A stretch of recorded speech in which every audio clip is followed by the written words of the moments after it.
ನಮಸ್ಕಾರಗಳು. ನನ್ನ ಹೆಸರು ನೇಹಾ ವಿಜಯಕುಮಾರ್ ಕಾಂಬ್ಳೆ. ನಾನು 3ನೇ ತರಗತಿಯಲ್ಲಿ ಓದುತ್ತಿದ್ದೇನೆ.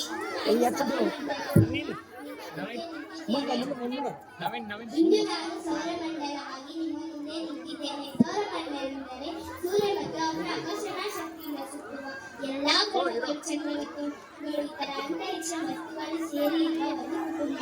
ಸೂರ್ಯನನ್ನು ದೊಡ್ಡ ಬೆಂಕಿಯ ಚೆಂಡು. ಸೂರ್ಯನನ್ನು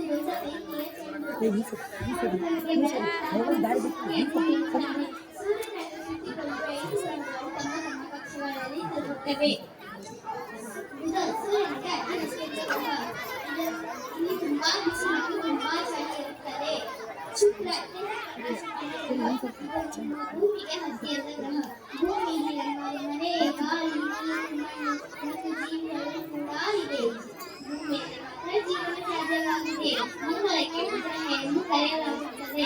ಇಲ್ಲಿ ನೀರು ಇದ್ದಿದೆ ಎಂದು ವಿಜ್ಞಾನಿಗಳು ಅಧ್ಯಯನ ಮಾಡುತ್ತಿದ್ದಾರೆ. ಸೌರಮಂಡಲದ ಅತಿ ದೊಡ್ಡ ಗ್ರಹ. ಇದಕ್ಕೆ ಅನೇಕ ಚಂದ್ರರು ಇವೆ. ಚಳಿ ತನ್ನ ಸುಂದರವಾದ ಪ್ರಸಿದ್ಧವಾಗುತ್ತಾನೆ. ಇದು ತುಂಬಾ ಮಕ್ಕಳಿಗೆ ಬಹಳ ಇಷ್ಟವಾದ ಗ್ರಹ. ಯುರೇನಸ್ ಬದಿಯಾಗಿ ತಿರುಗುವ ಗ್ರಹ. ಇದು ತುಂಬಾ ಶೀತವಾಗಿದೆ.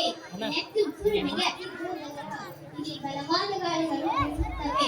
ನಮ್ಮ ಭೂಮಿ ಅಮೂಲ್ಯವಾದ ಗ್ರಹ. ನಾವು ನೀರನ್ನು ಉಳಿಸಬೇಕು ಮತ್ತು ಮರಗಳನ್ನು ಬೆಳೆಸಬೇಕು ಮತ್ತು ಪರಿಸರವನ್ನು ರಕ್ಷಿಸಬೇಕು. ಇದು ನಮ್ಮ ಕರ್ತವ್ಯ. ಭೂಮಿಯನ್ನು ಉಳಿಸೋಣ, ಮುಂದಿನ ತಲೆಮಾರನ್ನು ಉಳಿಸೋಣ.